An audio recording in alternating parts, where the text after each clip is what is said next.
Hi folks, I'm with Alex again. Today we're tackling esters, specifically high ester rums. What are esters? Today we're going to be connecting with Daniele Biondi, absolute legend from La Maison Velier, to talk us through ester production, what they are, how they're formed, and we're going to be tasting some new make from Hamden. 2 examples of new make from Hamden, so very excited for this. Let's dig into it.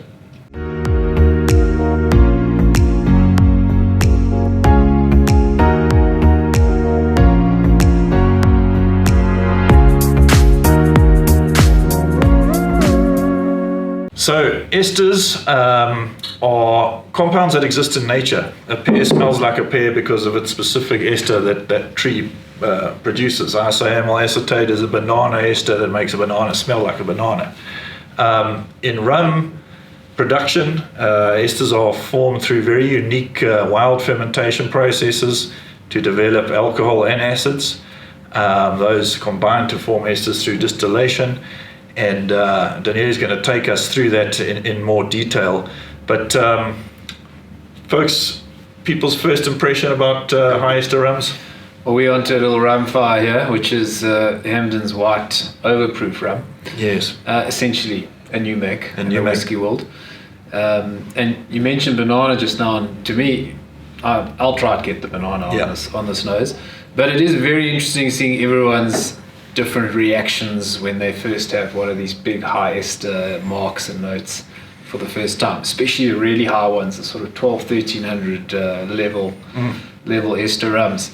And the comments that come out, you can kind of group them into different groups of comments that come out, but they're all completely different. We get fruit, and we get banana, and we get pineapple, and we often suddenly go the other way and we get rubber, and we get diesel, and acetone. We get tar, acetone, nail polish, varnish, all these different things. And then some people are just really lost because it's a completely new bouquet, completely new flavor profile. It's completely foreign to sort of whiskey reference points in terms of flavor and aroma. Absolutely. So Daniele is going to take us through esters, how they're produced in the distillery before we experience some more high ester rums ourselves. Hi, South Africa. Here, still Daniele Biondi from Maison Velier. The topic of today is esters. It's very interesting that in the last years there is a new interest in going deeper in what is the identity of rum, and more in general the identity of alcohols. During the process of production of rum, especially during the fermentation, which is the part of the process in which actually sugars of the raw materials are transformed in alcohol. And during this process, not only neutral alcohol like ethanol is created, but a lot of other different molecules, actually other different kind of alcohols, not ethanol, that are part of what is more generally considered the congeners. So all those compounds, including the ethanol, which has not a lot of flavors, but so all the other kind of alcohols that bring flavors. It's possible to define different families of these kind of alcohols.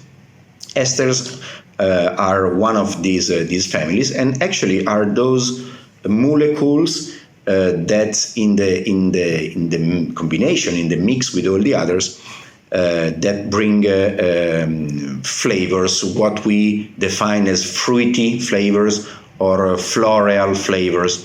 So all these kind of aromas are actually volatile molecules of alcohol that evaporate in the contact with oxygen in your glass, and so you perceive as flavors. Right, so we heard from Daniele how these esters are produced. Ancient techniques actually developed through trial and error and only sort of later understood by science. But open vatted wild fermentation, we got yeast producing alcohol, bacteria also involved in that fermentation, producing acids.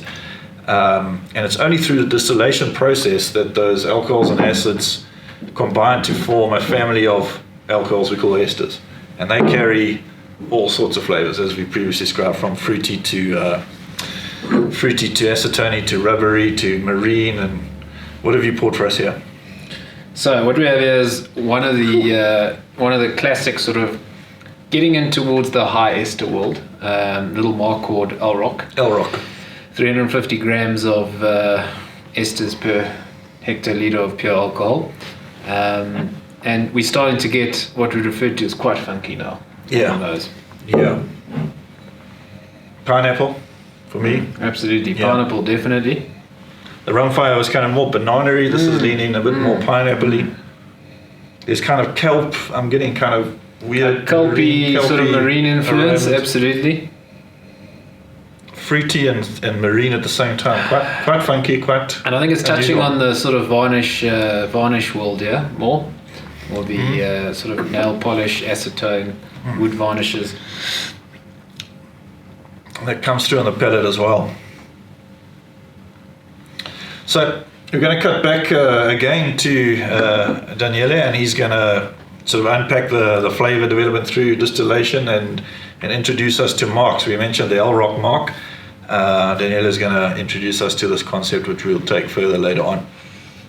It is only after the process of distillation of this fermented wash that you can really explode in the quantity and in the complexity of esters, because esters are chemically the acids plus the ethanol brought by the process of distillation. You have esters. So it's interesting to know that the same flavors of acids processed during the fermentation after the distillation become a completely different kind of flavors. So all those beautiful aromas of banana and pineapple we were talking about Hampden, are not really existing yet in the process of fermentation, but only after the process of distillation. So it's very complex, it's very fascinating, is an ancient technique, and it's very related to the nature. It's an artistic, job to understand at the perfect moment during this spontaneous, very long process of fermentation, the perfect moment to distill, and so to have the kind of combination of flavors, the bouquet of flavors specific to every formula. So, for example, Hampden is still specialized in producing 8 different formulas. It means that they know how to manage the fermentation, when to distill the fermented wash, and so they know how to produce different formulas in relationship of this process of esterification. So actually the formulas, the so-called marks, they represent a specific bouquet, a unique bouquet, and the secret behind this process are specific to each distillery. Okay, folks, that's Esters. We hope that sort of unpacked the mystery somewhat. Alcohol, acids, and a funky group of alcohols with all sorts of funny aromas. Daniele introduced the 8 Hampden recipes. We're using Hampden as an example here. And he introduced the term marks, codes given to ranges of ester. We had a mark earlier, El Rock. El Rock mark, indeed. So we're going to unpack marks in another episode. Look out for that. In the meantime, keep your spirits up. Cheers.